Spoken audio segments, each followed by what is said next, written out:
had something from a record like... Now, if I wanted to communicate with another person, I would have to have their confidence, probably in private, and they would have a crystal like this, their own crystal, which I wouldn't touch. And we could sit opposite each other in the quiet and the stillness, and just like you can listen to the stillness of the voice inside you, you can communicate with that person. Now, I'm not going to say this is like ESP. This is how you feel. This is how you transmit love from one to the other. This is how that love will come back again. It will answer all kinds of questions for you. Supposing, for instance, a person was ill, I mean sick, got the flu or something, nothing serious, and you wished for them a healing. Your crystal, like my tetrahedrons, transmitted to each other and broke down the zinc. This is no different. This will transmit to the person who is sick, and they will probably get benefit from it, if they are receptive. You can't help anyone that won't help themselves. And so we're looking at people coming together.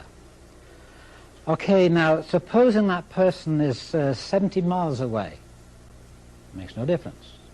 You see, this is in communication with the rest of the universe. Now you might think to yourself, oh, he's gone a bit too far now. Well, you think what you like.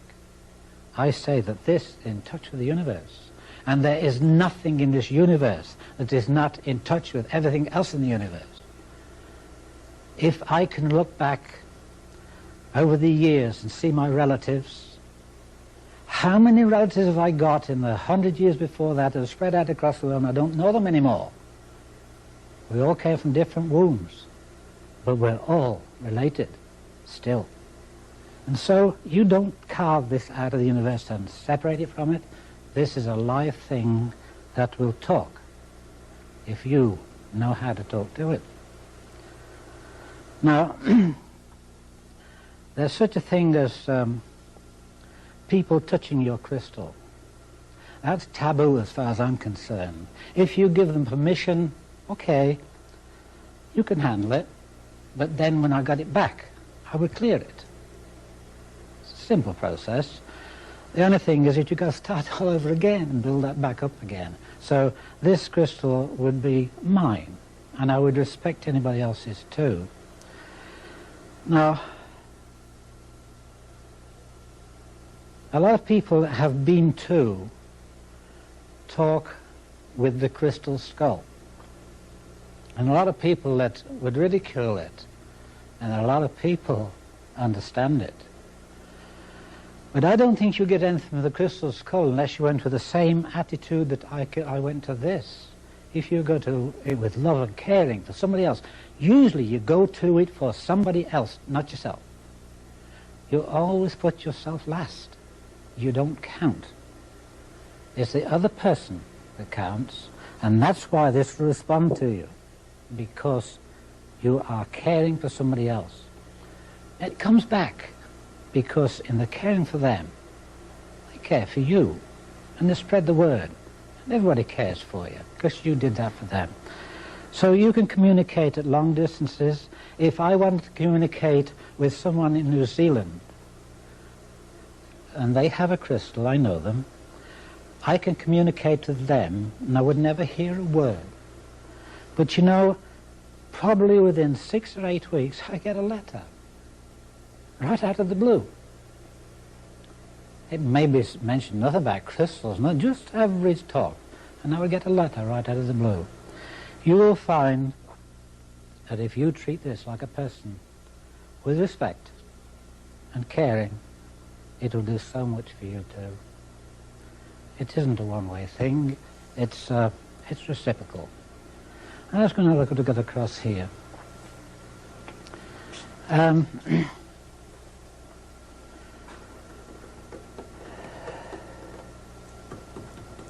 Crystals are atoms in motion. I'm repeating this probably. I pushed it a bit before, but crystals are atoms in motion. They are live and, like I just said, reacting to you.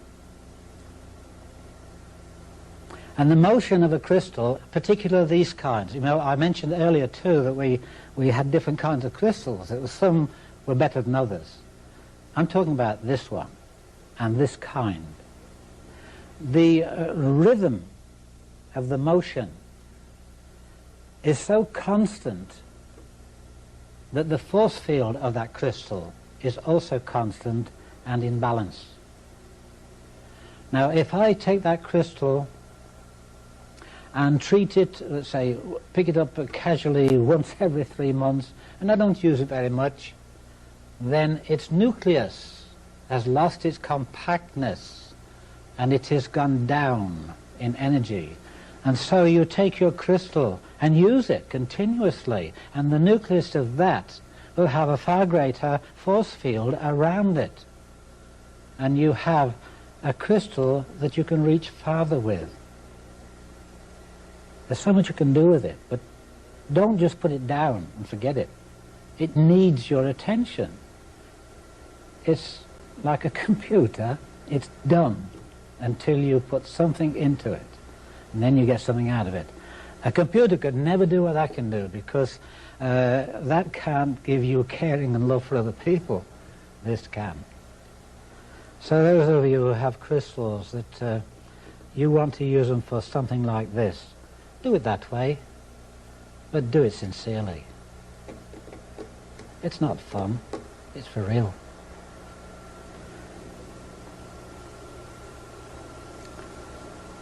Now, I'm going to deal with energy as a whole.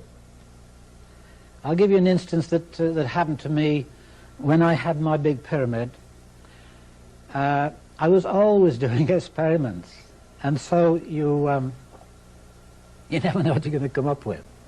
And in those days, I was a greenhorn. I didn't know too much, and I thought to myself, I knew that with a mirror, I could reflect energy, magnetic energy, just the same as sunlight.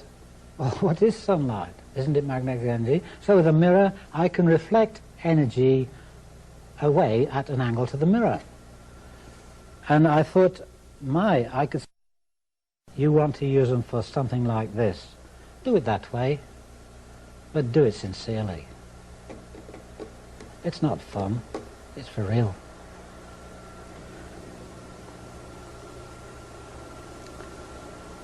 Now, I'm going to deal with energy as a whole. I'll give you an instance that happened to me when I had my big pyramid. I was always doing experiments, and so you never know what you're going to come up with.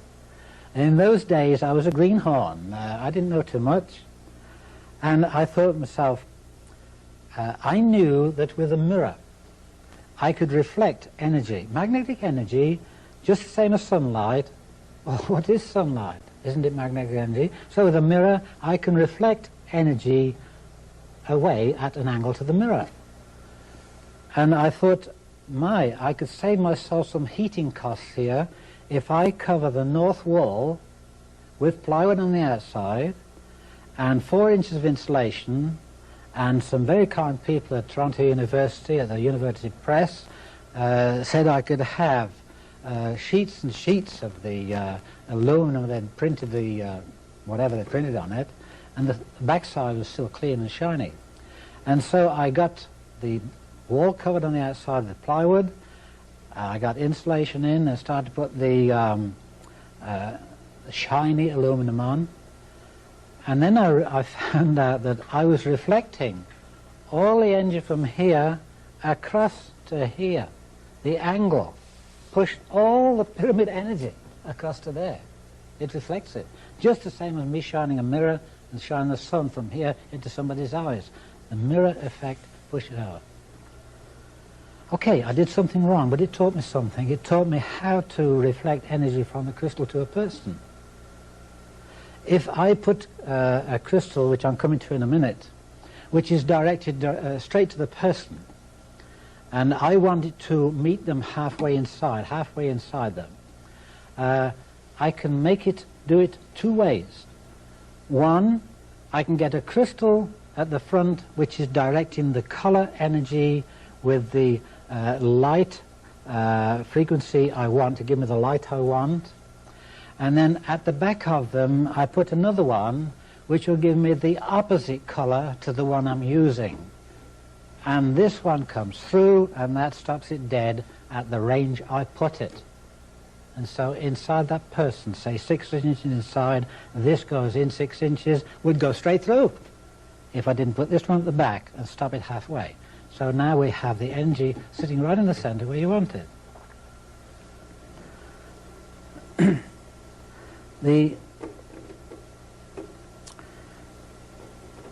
It's a kind of a push and pull. Don't rule that out. Everybody thinks, oh, I'm going to do this with the crystal. You can do that and push and pull, and manipulate it into the position or for the condition you want. I spoke a long time ago when I said that before too long man must learn to manipulate the atoms. That's exactly what we're doing here. But you're going to have to manipulate the atoms after this has gone by. I don't know how long down the road. You will manipulate the atoms with crystals for now and with your mind later on. You see, I have a mind to work with that crystal, and the limits of that mind, it doesn't have a limit really, because I can send wherever I like. But when you can manipulate the atoms itself, as opposed to using a crystal, then you can make any of the things in this universe, bring the atoms into bearing to gravitate them into whatever material you want. And if you want to move something, then you disintegrate it and move it somewhere else. We must learn to manipulate the atoms. At the present time, all we can do is to take a lesson from these things and learn how to use ourselves so that our mind becomes mind over matter, literally. That's not too hard if you think about it. Just give it some thought. When I finish talking, you'll continue remembering and think about it.